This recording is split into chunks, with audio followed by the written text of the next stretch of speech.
Hey everyone, welcome back to my channel, or welcome if you're new here. In my last video, I talked about music criticism and how honest music criticism has kind of fallen to the wayside in the wake of the internet, social media, and fandom culture. And in a similar vein, I feel like the sort of rage that we see permeating online has created a new genre of marketing, which has kind of existed for a while, but seems to be at its peak right now, which is rage baiting or rage bait marketing. Rage bait content has existed online for a while, and the more reactive people have gotten on the internet, the more prevalent and successful rage bait content is. We see with those mukbang videos where people are eating in the most vile, inhuman way possible, but people hate it, which means they engage with it. I would say even some of those street interviews or like what's your body count videos are sort of rage bait. There's a lot of different kinds of ways you can rage bait on the internet. But what's interesting is now we're seeing it bleed into mainstream culture and become the kind of go-to tactic for getting people's attention, whether it's from a pop star or a large fashion brand. Obviously, what I'm referring to is Sweeney and Sabrina Carpenter, two people who have been the face of what I believe is rage bait marketing. First, we had Sweeney, who did the American Eagle ad campaign where she's talking about how good her jeans are, not just the jeans she's wearing, but the jeans that are part of her DNA. And since she has blonde hair and blue eyes, a lot of people took that as some weird eugenics propaganda. And of course, that is really controversial, to say the least, and it got people talking. A lot of people thought this is a really bad look for American Eagle and they will lose customers. And I think that's what happened in the beginning, but it looks like they bounce back from that. The company's shares jumped 33%, and according to Layla Akiner, global market analyst at eToro, Q2 results eased concerns around execution and provoked marketing momentum is translating into sales. And they got Travis Kelce to work with them right after this campaign, so of course they've been seeing a lot of success when it comes to customer count and sales since that ad campaign as well. So I think, if anything, the controversy only brought more attention to them. You know that saying, all publicity is good publicity. So I think, if anything, whether the sales were affected or not, the kind of psychological part of advertising where you have a brand in your mind, in your subconscious, that makes them more successful because you have awareness of them, whether it's positive or negative. And unfortunately, the way America's going right now, promoting eugenics or white supremacy probably isn't going to hurt you as much because the majority of America seems to think that way, it seems like. And I think Sweeney is continuing to do more ad campaigns and things like that. So I think she's fine. Like I said, all publicity is good publicity. So for her, people are talking about her, which is probably a good thing. She's probably at home like, amazing. Thank you for putting my name in your mouth, in your hashtags, whatever it may be, because again, it just gives her more attention, more clout. Even if it's negative attention at first, you can spin that into something else. And in the attention economy that we live in, that is the most valuable thing you can be doing. I mean, I'm making a video about it right now, which is kind of why I debated if I should talk about this stuff or not, because if you're talking about it, they're getting what they want, whether it's the celebrity or the brand. But I still thought it was worth discussing this topic as a whole, the whole rage bait marketing thing and what it means for art going forward, but I'm getting ahead of myself. Even the anti-rage bait or the brands who respond to these sort of controversial or problematic ad campaigns gain something from this and can benefit. For example, Gap just had their viral Cat's Eye ad campaign. Now with this stuff, a lot of it is planned out way in advance, so who knows? This is probably in the books for a while and maybe it's just good timing. But I think the popularity and the reception, the positive reception of the Cat's Eye Gap ad campaign was only amplified after the American Eagle ad campaign with Sweeney, because these two ad campaigns are so different, at least on the surface level. You have Sweeney, who's white, blonde hair, blue-eyed, talking about her genetics, and then you have Cat's Eye, this super diverse girl group that represents so many different kinds of girls in this really well done, beautifully executed ad campaign. And even if that wasn't Gap's intention, fans or customers, whatever, are looking at this ad campaign like, wow, American Eagle, take notes. This is so much better. And people will want to hype up Gap as a brand, hype up Cat's Eye, and even support Gap go buy their clothes because whatever they're projecting onto the ad campaign, they like it and are giving it attention. So even the Gap CEO said the campaign aimed for a bold, expressive, and inclusive point of view. Keyword here is inclusive. So it seems like rage bait can be advantageous for just about anyone, whether it's someone who is inciting the rage bait or responding to the rage bait and trying to, be on the right side of history and be like, hey, actually over here, we're way more inclusive and cool. Speaking of musical artists and fashion campaigns, today's video is sponsored by Vooglam. Vooglam offers a variety of stylish and functional glasses, and as a brand comparatively, they celebrate individuality and diversity. Based on their mission statement, Vooglam wants everyone to feel comfortable and confident in who they are, no matter where they are. Glasses are an exciting celebration of style, and their options are limitless. Speaking of their options, I have a few that I'd like to share with you today that they sent me. The first pair are these black, simple glasses. They're very sleek and go with pretty much everything. And as you can see on the screen, this is how I would style them. I mean, they look good on what I'm wearing now, but you can really wear this with about anything. And they're nice and dark. These black lenses really block out the sun. I'm looking into a very bright light right now as I'm filming, and my eyes are completely unbothered. So perfect for those sunny days outside. The next are these tortoise shell glasses. I really like these. I like that they're both brown on the rims and on the lenses, and it has a nice kind of like, I don't know if you call that an ombre effect, but it gets lighter at the bottom, which I think is cool and adds some like dynamic texture to the lens. I like these. They're a little bit wider. I really like these. The frame is a little bit wider than the last ones, so it covers a bit more of the face. I would definitely wear these if I want to add a bit more zhuzh to my outfit and a little extra je ne sais quoi, if you will. The next pair that I have thinner frames. I really like the thin frames on these, and I think the shape of the lens is really cool. It's almost kind of like an upturned cat eye situation, but still has a nice full lens shape, and I like the details on the sides of the sunglasses. They even have a little diamond detail on the bridge, which I think is a nice addition. And lastly, I have another black pair. These are a little different than the first ones because these also have a kind of gradient lens where it gets lighter at the bottom, which I think is a cool detail that I really like. I love the shape, and these also go with pretty much anything, which is great. Very versatile, both in style and in function. I mean, you could wear these walking your dog, you could wear these going to the beach, you could wear these going to a music festival. Speaking of which, you can visit Vooglam's Cult Vision page where they highlight different sunglasses that pair well with different music festival looks and vibes. So Vooglam can be a part of your self-expression during real-life cultural moments. So let's say you're an EDM fan. Vooglam is stepping into the EDM scene with a genre-inspired collection. So check out the collection and find your rave-ready look. Thank you, Vooglam, for sponsoring today's video. Speaking of controversial blondes, obviously, Sabrina Carpenter had a very controversial album cover and album overall, it seems like, that just came out. When I first saw her album cover, I was shocked. It's true. I was shocked.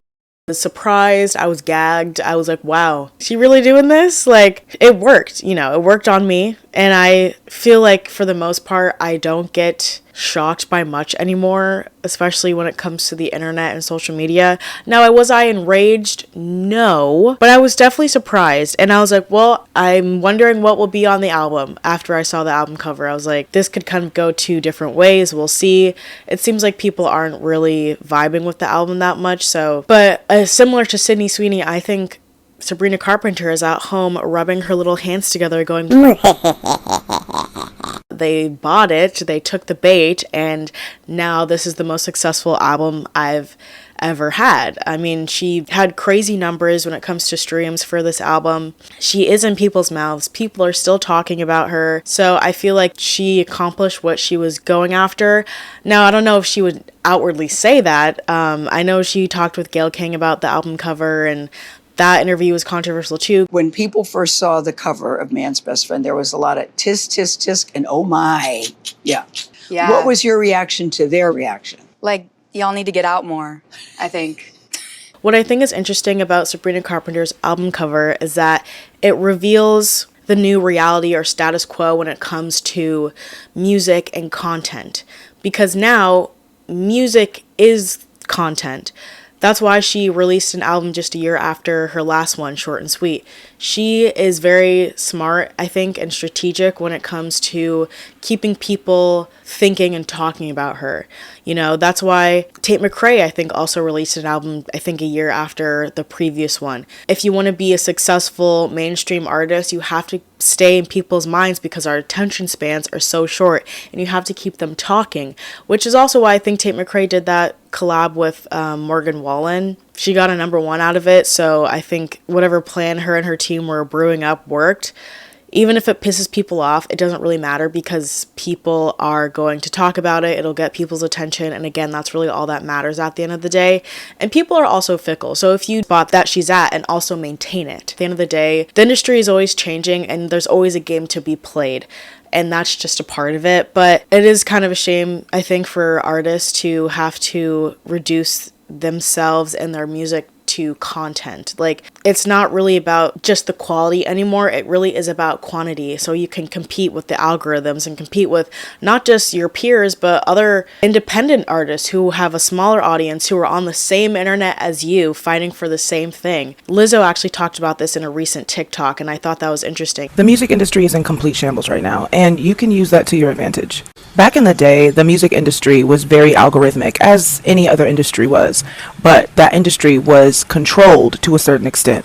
Now that we are in the digital streaming age, there is no control over the algorithm, and it is stressing people the out, myself included. I dropped a mixtape over the summer. I had SZA and Doja Cat on it, and I just dropped the deluxe to my mixtape today. And yet there are still people who don't even know I dropped music. Every major artist from Lady Gaga to Drake has dropped albums this year, and yet everyone is saying there's no song of the summer. I'm going to be completely honest with you guys. It's not because the music isn't incredible.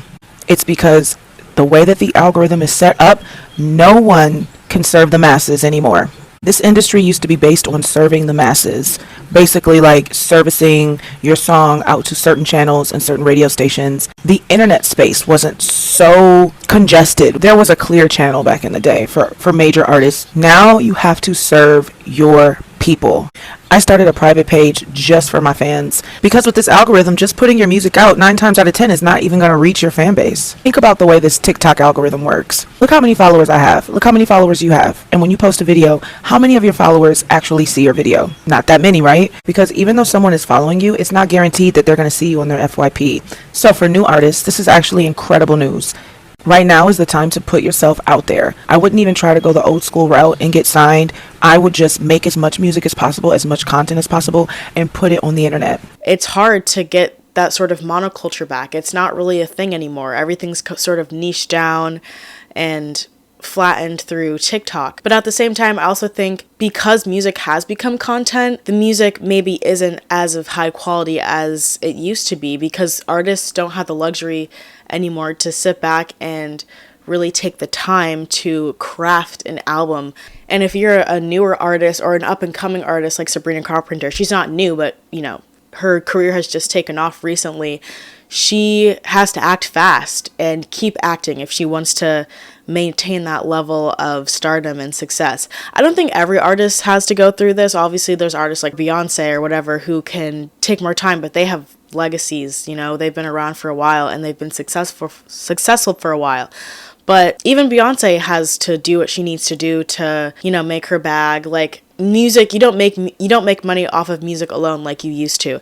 Same with acting. That's why Sweeney is doing all these brand deals. People are like, oh, she's just an influencer now, but like you have to do brand deals if you want to make a proper living. It's kind of the influencerification of artists, right? Whether you're a singer or an actress, you got to do the brand deals. You have to keep your name out there. You have to create controversy. You have to make your art into content and keep putting out to stay relevant. Beyonce, I'm sure, is one of the most wealthy artists of all time, but she still does her Levi commercial. She's still selling her whiskey. She's still selling her hair care products. Entertainment has changed so much, and it'll continue to evolve and change. But right now, we're in this interesting phase where not just content creators, but also mainstream artists and brands are resorting to the most reactionary, rage-baity content that they can put out there just to stay afloat and to stay relevant. And it's a little scary because obviously rage bait is not good for us as a people.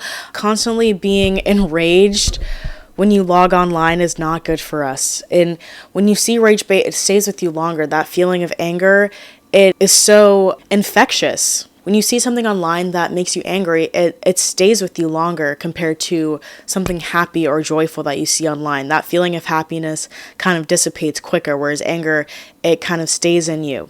It's also more contagious. There's been a bunch of studies about rage bait and how it affects us as people, but there's one study found that breaks down different elements of rage bait and experiencing anger online versus joy and how that affects us. It's called Easier Contagion and Weaker Ties Make Anger Spread Faster Than Joy in Social Media. So not only does anger spread faster online, but it also influences us more. And anger can be sort of spread through what they call weaker ties, where even if you don't follow someone or you don't interact with someone's page, if they post something, you're more likely to experience anger from that post rather than joy, which again is why it spreads so fast. Some random person you've never seen before can post rage bait online and it'll get you. It'll get you. It doesn't matter if you know them or not. And you would think, okay, if you see something that upsets you, you would just get offline because you're upset, but it's the opposite. All this rage bait keeps us scrolling and online for even longer, which is why social media platforms promote it, because not only do people engage with it more, they're commenting, they're sharing, they're also continuing to scroll, because there's this weird thing that happens. It's called motivated reasoning, where you keep scrolling to find more content that validates your feelings, validates your anger, or validates your opinions. And all this engagement just incentivizes creators. There are people who have dedicated their entire page to making rage bait content. So it seems like this horrible ongoing cycle, and I wonder when this will change, when people will get tired of it. This is more of a conversational video because it's something that I'm curious about and something that I've been observing, and honestly makes me want to be online less. I don't want to be enraged, and I can see through most of it. Obviously, I'm still a person, so I see something that I don't like, I'm gonna feel some type of way about it, but the only way to combat it is to just not engage with it. And again, that's why I was reluctant to make this video, because I don't want to contribute to rage bait by fueling the fire and giving it more attention. But I'm an internet user, obviously, just like everybody else that's watching this video, and I'm just curious to see what you guys think about it and what the future of art looks like, the future of the internet, because it's sort of, I think, reaching a fever pitch where I think all of us are sort of tired of this highly reactive environment online where everyone's angry and people are trying to make people angry and piss each other off, and the internet feels so hostile. And, you know, obviously my job is online, so it kind of makes me worried a little bit and question like what the future of my content is, and the internet at large, even my future as an artist, you know? So yeah, this isn't the most like bullet for bullet research 40 minutes kind of video, but I don't know, I kind of like making videos like this because I feel more connected to my audience and the people who are watching. And this is kind of how I started my channel, honestly, was just being like, what do y'all think of this? I've noticed this, and I just want to share my thoughts, you know?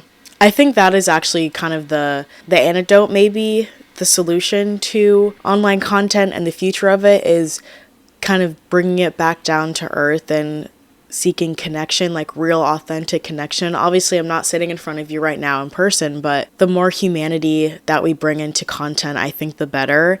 And I think this whole rage bait stuff will go on for a while because it is still working. It's still brought people a lot of money and success. So I don't know if it's going away anytime soon, but for those who are tired of it and want something new, I think the answer will be engaging with real people who are interested in genuine conversation and connection without the purposeful misunderstanding or the bad faith reactions, things like that. So yeah, I hope you enjoyed this. Thank you for watching this. If you got all the way to the end, I really appreciate it. And yeah, thank you for watching. Bye.